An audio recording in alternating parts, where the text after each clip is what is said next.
before I had the surgery complication, I was very ecstatic about the results, loved the way everything looked, and then all of a sudden, overnight, things changed. I was so disappointed. It definitely did play a role on my mental health.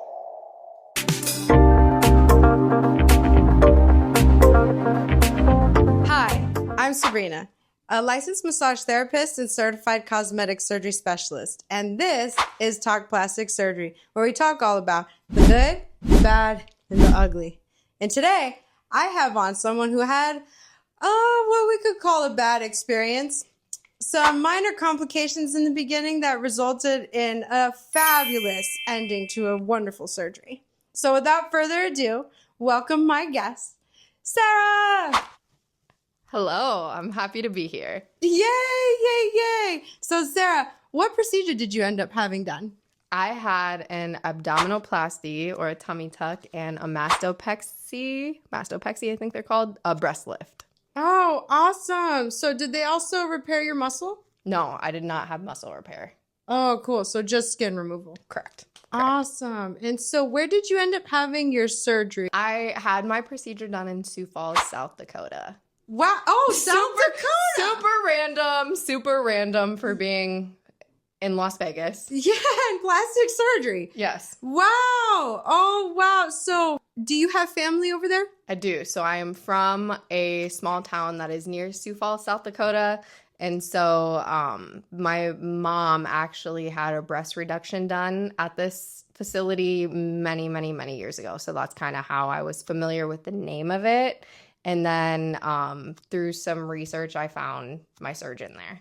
Oh, awesome. And so you only had skin removal, right? And then a breast lift. Did you have any lipo done? I did have lipo as well. I had lipo 360.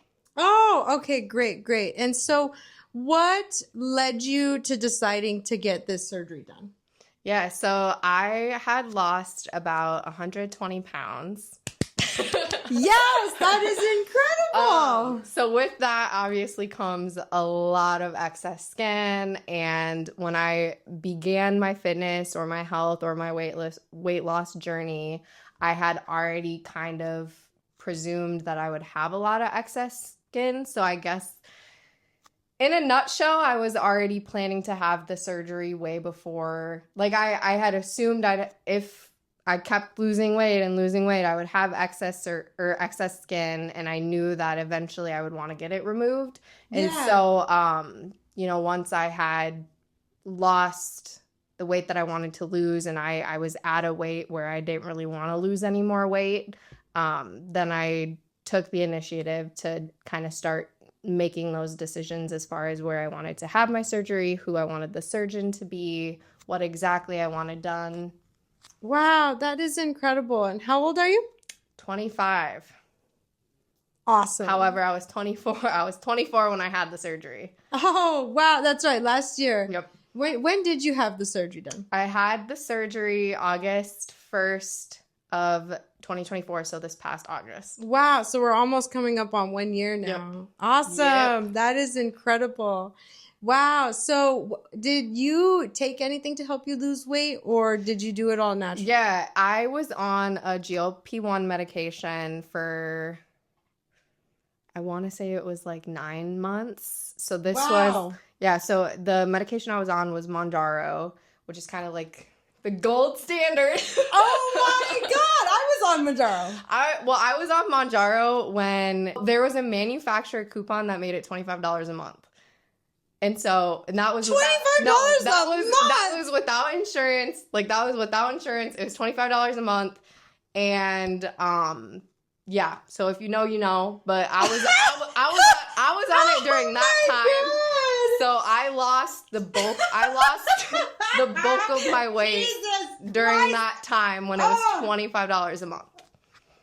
I'm so pissed right now. Right? Like I'm so pissed. I just paid $300 for like a month of like 7.5. Mm-hmm. Wow. No, it was a crazy time. Like I still can't believe that was what it was. I'm very grateful that that's kind of what happened. Yeah. Because obviously the huge thing is affordability with that. But so anyways, long story short, yes, I was on a weight loss medication. prior to that, I was pre-diabetic. I was almost 300 pounds. And so I have PCOS. I was pre-diabetic, insulin resistant. Like I had the whole 9 yards of kind of what being a good candidate for that medication was. Yeah, 100%. But it definitely changed my life, like so much more than just the weight loss. Yeah. But I feel like my spiel about GLP-1s could be a whole different story, like a whole different. No, I love that though, because I've been wanting to come on and talk about like my experience with it too. So now that we're actually like getting this ball rolling, I love it. I actually had no idea that you did the weight loss med to help you lose all that weight. It's an incredible drug that honestly has helped so many people, and I have seen it help so many people, including myself. Like I went from like 168 to like 122, 120, and in 1 year, and I feel like a million times better. I feel like healthier than I've ever felt before, and now being off of it, like how are you still taking it, or are you off of it? No, completely? so once that like once the $25 a month thing stopped, I had tried doing compound tirzepatide. And at one point, I did try compound semaglutide, and neither of those really were my thing. So I did just stop it completely. But I will say that in my months and months of being on it, and my months of losing weight, I implemented like serious lifestyle changes that I have had to be really committed to, especially since having my surgery, which we can talk about that more later. But yeah, so I've been off of it, and I will say that the people who say that like you'll have to be on it the rest of your life, that there is some truth to that, just in the sense where like your appetite comes back, your hormones kind of go crazy after, and it's a hard adjustment when you stop it. But that's why I definitely advocate for when you start something like that, or even with surgery, which again we'll talk about more later, but you need to have some serious like commitment to lifestyle changes. Yeah, and that's honestly why I love Mounjaro, because Mounjaro, from what I've seen and talked to other doctors, is it affects your brain in 3 parts and affects your stomach in 1. So as opposed to Ozempic or semaglutide, which affects your stomach in 3 parts and your brain in 1, which makes it, when you come off, more susceptible to gaining that weight back, because you're actually not fixing this, which is what was the problem to begin with, right? So after losing all the weight and then deciding to finally go through with the skin removal, did you go under local anesthesia or general anesthesia? General anesthesia. So what was your experience when you came out of surgery? Did you have any side effects from the anesthesia? So prior to this surgery, I had a tonsillectomy, and the tonsillectomy was my only other surgery where I had to go under. And with that surgery, I knew that I had bad side effects with anesthesia, like very nauseous, very lightheaded. And when I went in for this surgery, I had talked to the anesthesiologist about that, and they had gave me some nausea medicine, but I think I love anesthesia. I love it. They told me I'm a great time. I usually don't have any adverse effects to it other than like nausea and lightheadedness. Yeah. But yeah, I like am definitely one of those patients who says some goofy stuff before you're. Yep. Yep.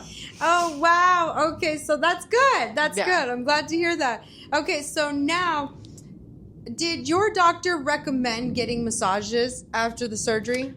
No. So the massages, which I have since found out that, the medical staff really doesn't ever advocate for that. So I found lymphatic massages basically through just social media. Like I was doom scrolling on TikTok before my, like, weeks before my surgery, trying to find pre-op stuff, post-op stuff. And so what led me to looking into getting lymphatic massages was definitely just like through testimonials. Wow. And did you get any while you were in South Dakota or in Minnesota? No, because I had the surgery complication when I was still back in Minnesota. So I live in Minnesota. The surgery was in South Dakota though, but I wasn't for sure if basically the surgery staff had advised me to maybe wait till the seroma was under control before I started getting lymphatic massages. Got you. So how soon after the surgery did you end up getting a complication? Okay, so let me try to get a timeline here. So 1 week, so I had drain tubes in, and I had 2 drain tubes, and I think that's kind of the Norm. average. Yeah. So I had one of the drain tubes taken out 1 week post-op. And the second drain tube I had taken out, I think it was 2 weeks post-op. And the day after I had the second drain tube taken out is when I developed the seroma. And so it would have been 2 weeks post-op. Wow. Do you know if you remember if your drain tube, if the drain was like under 25 cc's within 24-hour period, or were you having a lot of fluid coming through the drain? Yeah, so the rule of thumb, what they told me was to get the second one taken out, like what you just said, when it was under 25 cc's. The issue, so it wasn't, I don't know the terminology for this. It wasn't like expelling that much liquid, but the issue was that it was clogged internally. So when I went when I went into the surgery center to get the second tube taken out, for the past 24 hours, it had like, there was no liquid in the bulb. And what happened was when they took the tube out of me, they saw that it was clogged way up internally. And so it was kind of a matter of, it wasn't doing anything. We didn't know that until after they had taken it out. Yeah. So, but I think what you're getting at, though, is that you definitely do need to wait until that liquid is not being expelled. Yeah, when there's, especially with tummy tucks, when there's an excessive amount of fluid inside of the body, that's why I feel like drains are so important, especially in the beginning, to avoid getting a seroma. Yes. Because especially when they inject you with so much tumescent fluid, if that stays in there for so long and it doesn't get drained out through the drains, then it encapsulates. And that's when you get a seroma. Exactly. And so you got it basically at week 2. Yes. So then how long did it take to go away? Well, let me think back now. So there was, I think like 2 weeks almost where I had to go get it aspirated every single day, which was... Wow, see, every single day. Which literally, I don't know, my body was like building up liquid like crazy. I think I had I don't think seromas are typically as bad as what mine was. So, because even the surgery staff was like, this is crazy. We've never seen one like this. But I had to drive to Sioux Falls, which was like an hour drive from my hometown. So I had to drive to the surgery center every single day to get it aspirated. And I think that lasted, like I said, about 2 weeks. At one point I was going every single day, and then I kind of went every other day, and then I went like once every 2 days. And so I think that was the pattern for about 2 weeks. Yeah. And then I was in a conundrum where I had to come back to Las Vegas for the start of my semester. And so my surgeon decided to do a mini operation, a little procedure where they basically essentially what it was they made a hole in me to where that liquid could be expelled. That's right. Yeah. So then he went through your tummy tuck. Correct. And made a hole so that just the excess fluid could just like seep out. Exactly.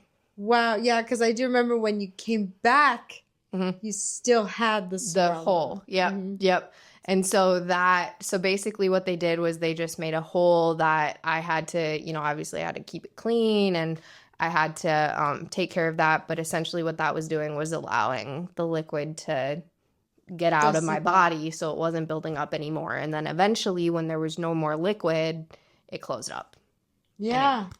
Perfectly fine now. So yeah. Do you feel like the massages helped in facilitating getting rid of that excess seroma? I think it helped tremendously.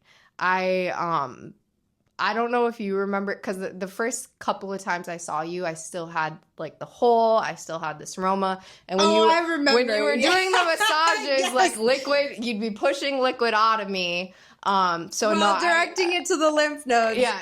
And then it would seep out on its own.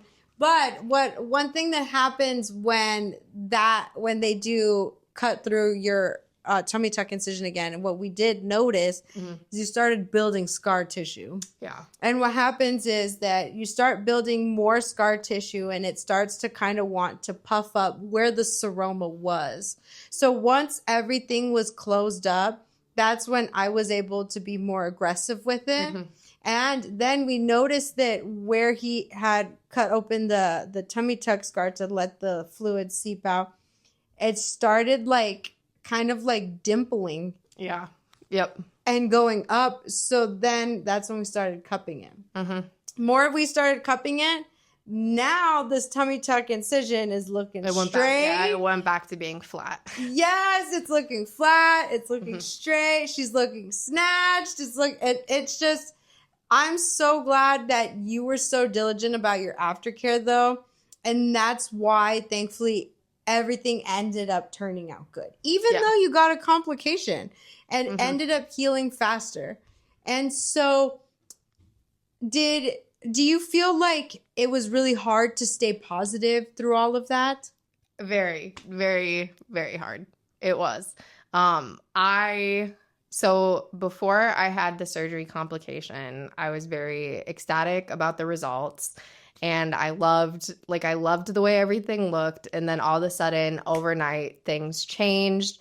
And I had like some severe body dysmorphia with it. It was hard to adjust. Like, not only did my body change drastically from the surgery, but then the surgery complication happened, and it was like a complete 180. I couldn't believe the way my body looked. I was so disappointed. I also couldn't work out for 2 months. Yeah. And that was really hard. That was really hard for me. That was probably the hardest part for me. And it definitely did play a role on my mental health. Wow. And just from being there, you made it look easy. Like, you made it look like you were 100% good. And so I'm so proud of you, man. That's awesome. And that's one thing for anyone, like, patience is essential during this time. Yeah. Because, I don't know, I don't remember what the average time, like working out, for example, I'm not exactly for sure what the average amount of time after a tummy tuck is to wait to work out. 8 weeks. Okay. So then, okay. Yes. So it felt like with the complication, everything just got pushed back even further. So so the 2 weeks post-op were great. Like, the first week before the complication, everything was amazing. I didn't really think the tummy tuck was all that bad. Like, I didn't think the recovery was all that bad. And then the complication hit, and it wasn't something that I had really prepared for. And so it wasn't something that I was ready for. And then, it was a lot to cope with. Spiraling.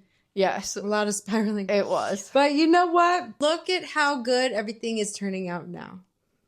For sure. And I'm so proud of you. Yes. Yay! And so, let's start some rapid fire questions. Oh, gosh. Don't worry. This is not like one of your tests from college and stuff. It's all good. Okay. It's all good. Okay. We'll see. Question number 1. If you could do anything different, what would you do?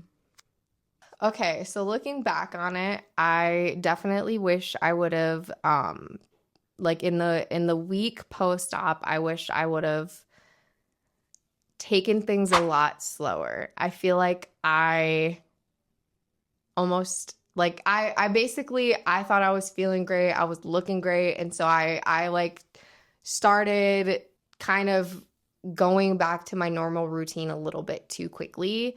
And I remember like one time I carried down my laundry basket and my parents were like, Sarah, what are you doing? Like, you shouldn't be carrying. And I was like, I feel fine. Like, I feel fine. But looking back on it, I'm like, you know, the week or two, or even like the couple of weeks post-op, you seriously like you need to take care of your body.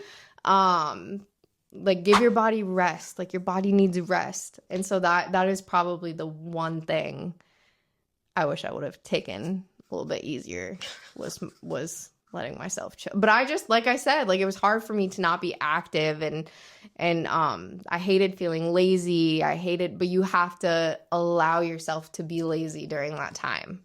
Yeah, 100%. So yeah, and that can actually even result in the incision opening. yeah, and that's so scary. Yeah. Oh my god. Okay, so now question number 2. How much did your whole procedure end up costing you? All right, so this is a rough estimate. I think it was a little over 20 grand.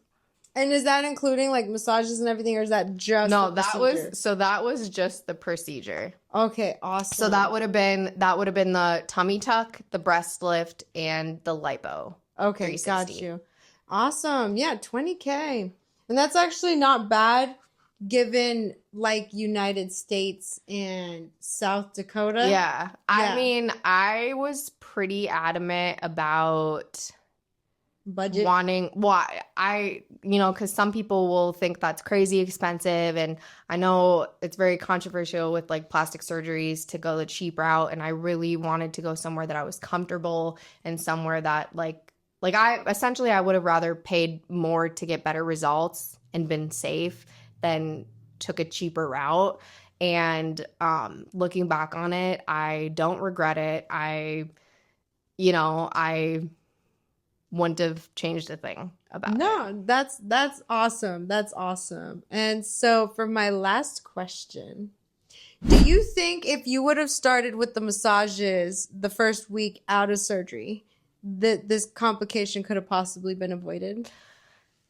I'm not sure about that. I think that it could have helped with as much fluid as I was building up. Yeah. But I think the main cause was the drain tube thing. And so I was just really nervous about it all. But I do think that had I started, because I'm pretty for sure you can start those right after surgery, right? Yes. With drain tubes and all. Yeah. It really could have. It could have helped. Not like, even if I would have still had a seroma, I could have seen it not being as bad as it was. Yeah, 100%. Like a lot of my tummy tucks that I start with literally day 1, like end up phenomenal. And you ended up phenomenal too. And thankfully you had a surgeon who actually cared and actually drained your seroma every day. Yes. Which is super important when you get a seroma, is to make sure that you are getting it drained regularly. And a lot of my people that end up coming here from another state that end up getting seromas, that's the most difficult thing, is finding someone to take it out. On that note, I will say that after I had came back to Las Vegas, I basically, in the process, I had tried calling clinics to see if anyone would be willing to help with that surgery complication, and nobody was. So that's why it is so important to find someone who will be willing to help you with any sort of complications post-op. Yeah, 100%. And keeping a positive mindset, honestly. Definitely. Because the fact that you were able to like stay positive through the whole thing, just literally, I feel like that's what made you heal twice as fast too, in the end. And so, without further ado, I want to say thank you so much for coming on the show and sharing your experience with everyone. I definitely know that this is going to help so many people, especially being a weight loss candidate For sure. and getting skin removal done and going the extra mile, you know? And one last question that I ask everybody at the end. If you have any advice to give to someone who wants to get plastic surgery done, what advice would you give them? I mean, there's a lot of advice I could give. I would say patience, patient. Like, you need to be patient throughout the whole process. Two, I love that. you need to be committed. I feel like with any sort of plastic surgery, you need to be committed in the long haul. And that's why, going back to like my lifestyle changes, you know, it's so important that when you make this big of a financial commitment, you're also committing to wanting to make those lifestyle changes that is going to make these results last lifelong. Yes. And another thing is which people really don't talk about is like budgeting for post-op stuff.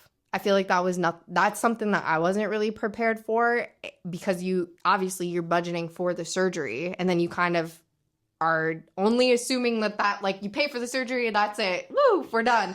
No, so you know what? I love that you bring that up, because yes, exactly. Looking like, and I'm telling you, like, no one really talks about it, but when you're budgeting for such a big financial commitment, you're gonna want to put aside a little bit of money to do these things post-op that are going to help you heal. Like, I will advocate for these lymphatic treatments 100%. I think they help my results. I think they help my healing. And again, like I said, you know, the medical people, the surgeons, the surgery team, they don't talk about it. They don't tell you should do that. And outside of that, you know, you have scar tape you want to buy. You'll have all this post-op stuff. You'll have health stuff. Your fajas. Like, there's so much stuff you're gonna wanna try to budget for. And so I would advise maybe being mindful of keeping a little bit of a budget for stuff you are gonna want to get post-op to make sure you have the best results you can have. I love that. And you know what, guys? Like, everyone who's been watching the show and been seeing all the other interviews, Sarah's the first person that's her recommendation. I love that. Yes. Because no one talks about that, and it's so true. You can't just budget for the surgery itself. There's so much that goes after. And then on top of that, you're not just going to have surgery and then boom, you can eat McDonald's and you can eat and drink alcohol, like whatever, and then you'll be fine. And the fact is that, like, you have to think about your life, your new life now. You entered into a new body, a new chapter, and you can't just go back to having a poor lifestyle because you're going to have poor results. Exactly. And you spent $20K or more, like $25K on a new body. And do you really want to just throw all that down the toilet? So thank you. Thank you so much for coming on the show, being my first to have a new recommendation to people. And everyone, have a great night. Hit those push notifications, like, share, subscribe. Have a good night. Thanks, guys. Thank you.